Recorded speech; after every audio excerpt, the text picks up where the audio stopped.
त्या दिवशी सुनेने मर्यादा ओलांडली. सगळ्यांसमोर म्हणाली, आजपासून तू नोकर. सासरे शांत होते. डोळ्यात पाणी होतं, पण चेहऱ्यावर हसू. कारण त्यांना माहीत होतं घरात लपलेलं एक सत्य. काही दिवसात सगळं बदलणार होतं आणि त्या सत्यामुळं सुनेचं आयुष्य उद्ध्वस्त होणार होतं. रामभाऊ वृद्ध होते. पत्नी गेली होती. एकुलता एक मुलगा, नाव अमोल. अमोलची बायको स्वाती होती. सुरुवातीला चांगली, नंतर बदलली. पैशाचा गर्व मनात भरला. रामभाऊंची पेन्शन घरात यायची, पण सन्मान नाही. स्वाती रोज टोमणे मारायची, हे करा लवकर, ते करा लवकर. रामभाऊ गप्प सहन करायचे. एक सकाळी मोठा वाद झाला. स्वाती ओरडली, फुकट खाताय, काम तरी करा. रामभाऊ शांत, अमोलही गप्प. हेच राम भाऊंना सर्वात जास्त लागलं. त्या दिवसापासून रामभाऊंना घरात नोकरासारखं वागवलं. भांडी घासा, फरशी पुसा, बाजार करा, कपडे धुवा, सगळं काम रामभाऊ करत. शेजारी बघायचे, पण कुणी बोलत नव्हतं काही. एका रात्री रामभाऊ रडले. पत्नीचा फोटो समोर ठेवला आणि म्हणाले, मी हरलो ग. तेवढ्यात फोन वाजला अचानक. अनोळखी नंबर. रामभाऊने उचलला. समोरचा आवाज ऐकून ते हादरले, कारण तो आवाज 20 वर्षापूर्वीचा त्यांचा जुना मित्र शेखर होता. शेखर म्हणाला, उद्या भेट, महत्त्वाचं काम. रामभाऊ विचारत पडले होते. दुसऱ्या दिवशी ते गेले भेटायला. शहराच्या बाहेर एक मोठं ऑफिस. रामभाऊ आत गेले. शेखर समोर होता. त्याच्यासोबत काही वकील बसले होते. रामभाऊ गोंधळले, हे सगळं काय? शेखर हसला आणि एक फाईल समोर ठेवली. रामभाऊचे हात थरथरले. फाईल उघडली. पहिलंच पान पाहून ते स्तब्ध, कारण त्यावर त्यांचंच नाव होतं आणि खाली लिहिलं, एकमेव वारस. रामभाऊ हादरले. शेखर म्हणाला, तुला आठवतं 20 वर्षापूर्वी आपण घेतलेली जमीन? रामभाऊनी मान हलवली. हो आठवतं. शेखर म्हणाला, ती जमीन आता शेकडो कोटींची झाली. रामभाऊंचा श्वास अडकला. त्यांनी खुर्ची पकडली. हे शक्य नाही. शेखर हसला. सगळं खरं आहे, पण एक अट आहे अजून. रामभाऊ गोंधळले. कसली अट? शेखर गंभीर झाला आणि म्हणाला, तुझ्या घरातला एक माणूस तुला फसवतोय. हे ऐकताच रामभाऊंच्या पायाखालची जमीन सरकली. रामभाऊ स्तब्ध होते. मन सुन्न झालं. शेखर गंभीर होता. तो पुन्हा म्हणाला, तुझ्या घरातला माणूस तुला लुटतोय. रामभाऊ हादरले. कोण आहे तो? शेखरने फाईल उघडली. काही कागद दाखवले. सगळीकडे एकच सही दिसत होती. रामभाऊची सही. पण रामभाऊ ओरडले, ही सही माझी नाहीच आहे. शेखर मान हलवली. मला माहिती आहे. मग त्याने बँकेचे रेकॉर्ड दाखवले. रामभाऊच्या खात्यातून पैसे काढले गेले. गेली 3 वर्ष थोडे थोडे, पण एकूण रक्कम 20 लाखापेक्षा जास्त. रामभाऊच्या डोळ्यात अश्रू आले, कारण त्यांना काहीच माहीत नव्हतं. शेखर म्हणाला, हे सगळं करणारा तुझ्याच घरात आहे. रामभाऊ घरी परतले. मनात वादळ होतं. घरी पोचताच स्वाती ओरडली, कुठे गेला होता? फरशी अजून घाण पडली आहे. रामभाऊ शांत राहिले, पण आज पहिल्यांदा त्यांनी नीट पाहिलं. स्वातीच्या चेहऱ्यावर आदर नव्हता, फक्त गर्व होता. रात्री उशिरा रामभाऊ जागे होते. तेवढ्यात हॉलमध्ये कोणीतरी बोलत होतं. रामभाऊ हळूच बाहेर आले. स्वाती फोनवर होती. ती म्हणत होती, थोडे दिवस थांबा, म्हाताऱ्याला काहीच समजणार नाही, पैसे लवकर मिळतील. रामभाऊच्या छातीत धडधड वाढली. स्वाती पुढे म्हणाली, कोट्यावधीची जमीन आमच्या नावावर आली की सगळं संपेल. रामभाऊ हादरले.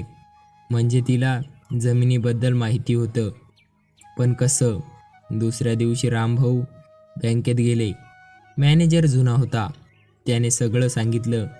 खात्यातील व्यवहार स्वाती करत होती. पॉवर ऑफ अर्टिनी दाखवून रामभाऊ गोंधळले. पण मी कधीच परवानगी दिली नाही.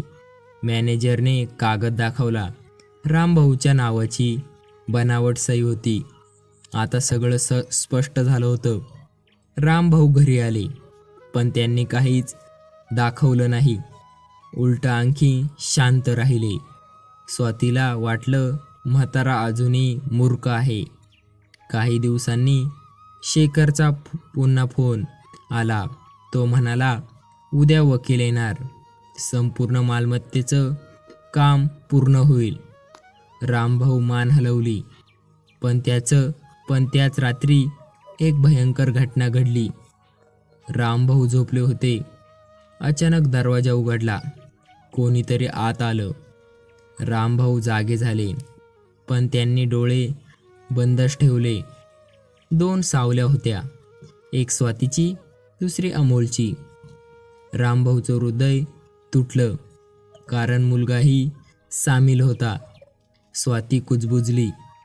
उद्या कागदावर सही झाली पाहिजे. अमोल म्हणाला, होईल. नाहीतर? स्वाती थांबली. नाहीतर काय?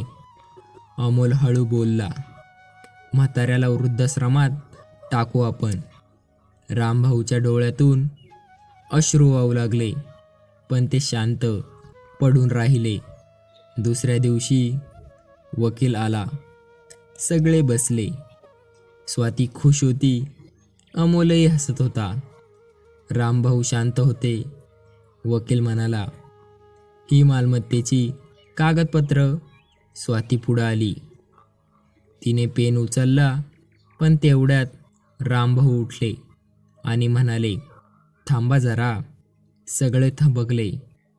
रामभाऊ हसत होते. खूप दिवसांनी पहिल्यांदा हसत होते. आणि त्यांनी एक लाल फाईल टेबलावर ठेवली. ती पाहताच स्वातीचा चेहरा पांढरा पडला, कारण त्या फाईलमध्ये तिच्या प्रत्येक फसवणुकीचा पुरावा होता. लाल फाईल पाहून स्वाती घाबरली.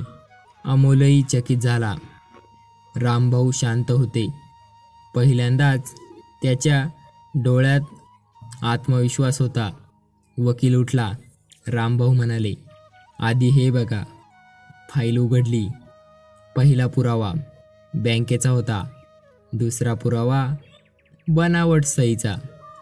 तिसरा पुरावा फोन रेकॉर्डिंगचा. स्वातीचा चेहरा पांढरा पडला. तिचे हात थरथर कापू लागले. वकील गंभीर झाला. हे सगळं खरं? रामभाऊने मान हलवली. सगळं खरं आहे. स्वाती ओरडली, हे खोटं आहे. पण तेवढ्यात आवाज आला, खोटं नाही. सगळे मागे वळले. शेखर आत आला. त्याच्यासोबत पोलीस देखील होते. स्वाती हादरली. शेखरने आणखी काही कागद दिले. त्यात सगळे व्यवहार नोंदलेले होते. आता स्वातीकडे उत्तर नव्हतं. ती खाली बसली. अमोलचं डोकं खाली झुकलं. रामभाऊ त्याच्याकडे पाहत होते. डोळ्यात राग नव्हता, फक्त दुःख होतं. अमोल रडू लागला, बाबा माफ करा, माझी चूक झाली. रामभाऊ शांत राहिले. अमोल पुढे म्हणाला, मी लालची झालो. स्वातीच्या बोलण्यात आलो मी, पण तुमच्यावर प्रेम कमी नव्हतं. रामभाऊच्या डोळ्यात अश्रू आले. माझा मुलगा आज हरवला होता. पण सत्यामुळे परत मिळत होता. स्वाती रडत होती. मला माफ करा. रामभाऊ तिच्याकडे गेले आणि म्हणाले, चूक पैशाची नव्हती, चूक अहंकाराची होती. घरात पैसा हवा, पण माणुसकी आधी. संपूर्ण घर शांत झालं होतं. वकील उभा राहिला. आता मालमत्तेबद्दल निर्णय घ्या. सगळ्यांची नजर रामभाऊकडे गेली. कोट्यावधीची जमीन त्याच्या नावावर होती.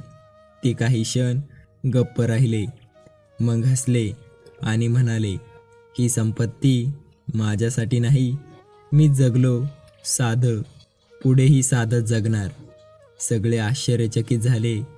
रामभाऊ पुढे म्हणाले, अर्धी रक्कम अनाथ मुलांसाठी, अर्धी रक्कम वृद्धाश्रमासाठी आणि घरासाठी फक्त आवश्यक भाग.